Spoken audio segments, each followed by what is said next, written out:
নমস্কার, welcome to my channel Soma's aroma বিঞ্জের পক্ষ থেকে আমি সোমা বলছি। শীতকালে প্রত্যেক বাঙালি বাড়িতে কড়াইশুঁটির কচুরি হবেই হবে। তবে আজকে আমি কড়াইশুঁটির পরোটা রেসিপি আপনাদের সাথে শেয়ার করব। শীতের শুরুতে কড়াইশুঁটির দাম একটু বেশি থাকলেও এখন কিন্তু কড়াইশুঁটির দাম অনেকটাই কমে গেছে। সকালের জলখাবারে বা ডিনারে আপনারা খুব সহজ পদ্ধতিতে বাড়িতে বানিয়ে ফেলুন। বাচ্চা থেকে বড় সকলেই কিন্তু খেতে ভীষণই পছন্দ করবে। তাহলে আসুন রেসিপিটা শুরু করা যাক। প্রথমে আমি পুরটা তৈরি করে নেব। তার জন্য আমি এখানে নিয়েছি 300 গ্রাম খোসা ছাড়িয়ে নেওয়া মটরশুঁটি বা কড়াইশুঁটি, আর নিয়েছি 4টে কাঁচা লঙ্কা, 1 ইঞ্চি আদা কুচি। এবারে একটা মিক্সার গ্রাইন্ডারের বাটিতে মটরশুঁটিগুলো দিয়ে দিচ্ছি। তারপর দিয়ে দিলাম কাঁচা লঙ্কা আর আদা, দিয়ে দিলাম অল্প জল। এবারে এগুলো মিহি করে পেস্ট করে নেব। একদম মিহি করে পেস্ট করে নিয়েছি। এবারে গ্যাসে একটা ননস্টিক ফ্রাইং প্যান বসিয়ে তাতে দিয়ে দিলাম 2 টেবিল স্পুন সাদা তেল। তেলটা ভালো মতো গরম করে নেব। তবে আপনারা চাইলে সাদা তেলের পরিবর্তে ঘিও দিতে পারেন। তেল ভালো মতো গরম হয়ে গেলে দিয়ে দিচ্ছি 1/2 চা চামচ কালো জিরে।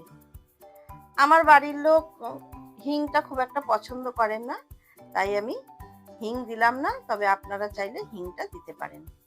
আমি সব শেষে এই পুরটার মধ্যে একটা মশলা ব্যবহার করব, তাতেই এই কচুরির স্বাদ কিন্তু অনেক বেশি ভালো হবে। লো ফ্লেমে 30 সেকেন্ড মতো কালো জিরেটা ভেজে নিয়ে এর মধ্যে দিয়ে দিচ্ছি বেটে রাখা কড়াইশুঁটি।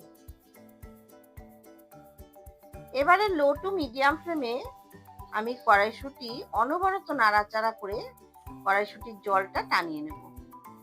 দেখুন জলটা অনেকটাই টেনে গেছে। এবারে এর মধ্যে দিয়ে দিচ্ছি স্বাদ মতো লবণ আর স্বাদ মতো চিনি।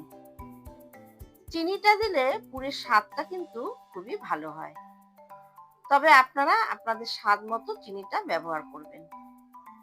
লবণ আর চিনি ভালো মতো মিশিয়ে নিচ্ছি।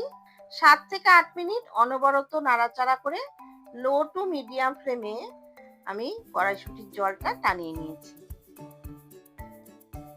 এবারে দিয়ে দিচ্ছি ভাজা মশলার গুঁড়ো।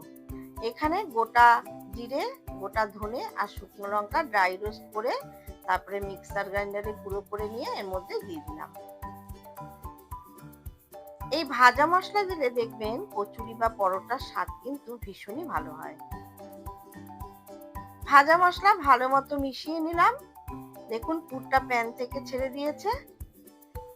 এবারে গ্যাসের ফ্লেম অফ করে এটা একটা পাত্রে ঢেলে আমি ঠান্ডা হতে দেব।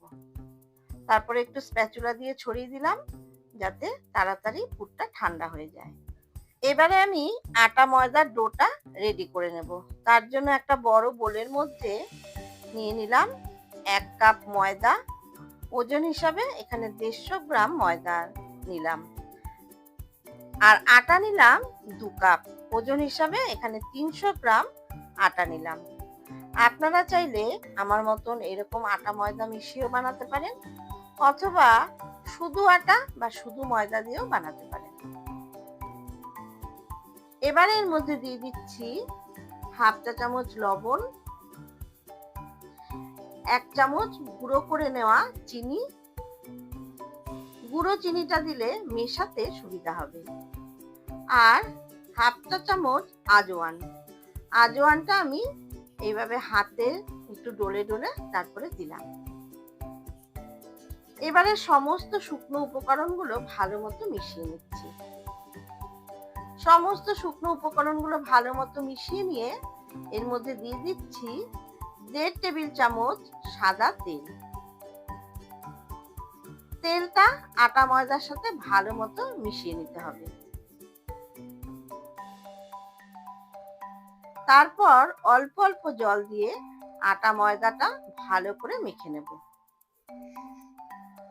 প্রথমেই কিন্তু অনেকটা জল দিয়ে দেবেন না, অল্প অল্প জল দিয়ে এটাকে মেখে নেব। দেখতেই পাচ্ছেন ডোটা একদম ঠিকঠাক মাখা হয়ে গেছে। এবারে একটা ভেজা কাপড়ের টুকরো দিয়ে 8 থেকে 10 মিনিট ঢাকা দিয়ে রেস্টে রেখে দেব। 10 মিনিট পর ফিরে আসলাম। মেখে রাখা আটা ময়দার ডোটা দেখুন ভালো মতো সেট হয়ে গেছে। আবার একটু ডোটাকে ভালো মতো ডলে নিলাম। এবারে এর থেকে আমি একটু বড় সাইজের লেচি কেটে নিচ্ছি। পরোটার জন্য আমরা যেরকম বড় সাইজের লেচি কাটি, ঠিক সেই রকম সাইজেরই লেচি কেটে নিতে হবে। সবগুলো লেচি আমি কেটে নিলাম। এবারে এই লেচিগুলোর মধ্যে আমি পুর ভরে নেব।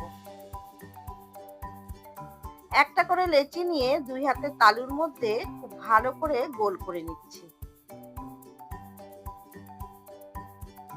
তারপরে একটা বাটির মতন শেপ দিয়ে নিচ্ছি। দুটো আঙ্গুলের সাহায্যে আমি সুন্দর করে বাটির মতো শেপ দিয়ে নিলাম। এবারে এর মধ্যে আমি পুর ভরে নেব। একটু বেশি করে পুর দিচ্ছি, তাতে কিন্তু কোনো অসুবিধা হবে না। ওপর থেকে একটু আটার গুঁড়ো ছড়িয়ে দিয়ে তারপরে মুখটা ভালো করে বন্ধ করে দিলাম। খুব ভালো করে মুখটা কিন্তু বন্ধ করতে হবে, তা না হলে কিন্তু পুর বেরিয়ে যাওয়ার সম্ভাবনা থেকে যাবে। দেখুন একটা লেচিতে আমার পুর ভরে নেওয়া হয়ে গেল। এবারে আরো একটা লেচি নিয়ে একইভাবে আমি পুর ভরে নিচ্ছি। প্রথমে আঙ্গুলের সাহায্যে ভালো করে বাটির মতো শেপ দিয়ে নিয়ে তারপরে বেশি করে পুর ভরে মুখটাকে ভালো করে বন্ধ করে দিয়ে এরকম গোল করে শেপ দিয়ে নেব। একইভাবে আমি সবকটা লেচির মধ্যে পুর ভরে নিয়েছি। এবারে পরোটাগুলো আমি বেলে নেব। একটা করে পুর ভরা লেচি নিয়ে খুব অল্প পরিমাণে আটার গুঁড়ো ছড়িয়ে আমি পরোটাগুলো বেলে নিচ্ছি। চাইলে আপনারা ময়দার গুঁড়ো ছড়িয়েও পরোটা বেলে নিতে পারেন।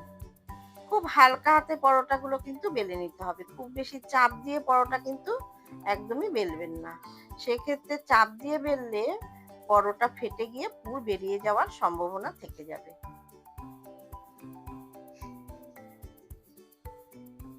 আমার পরোটা বেলে নেওয়া হয়ে গেছে। এবারে পরোটার এক্সট্রা যে আটাটা সেটা ভালো করে ঝেড়ে ফেলে দিয়ে গরম চাটুর মধ্যে দিয়ে এপিট ওপিট করে পরোটাগুলো একটু সেঁকে নেব। এক পিঠ সেঁকা হয়ে গেলে অপর পিঠটা উল্টে দিচ্ছি। মিডিয়াম ফ্লেমে পরোটাগুলো এপিট ওপিট করে সেঁকে নিতে হবে। দেখুন পরোটাগুলো তেলে ভাজার আগেই কত সুন্দর বলের মতো ফুলে উঠেছে। এবারে অল্প তেল দিয়ে দিয়ে আমি এপিট ওপিট করে পরোটাগুলো ভেজে নিচ্ছি। একসাথে কিন্তু 2-3টে পরোটা ভাজবেন না, তাহলে কড়াইশুঁটির পরোটা কিন্তু পারফেক্ট হবে না।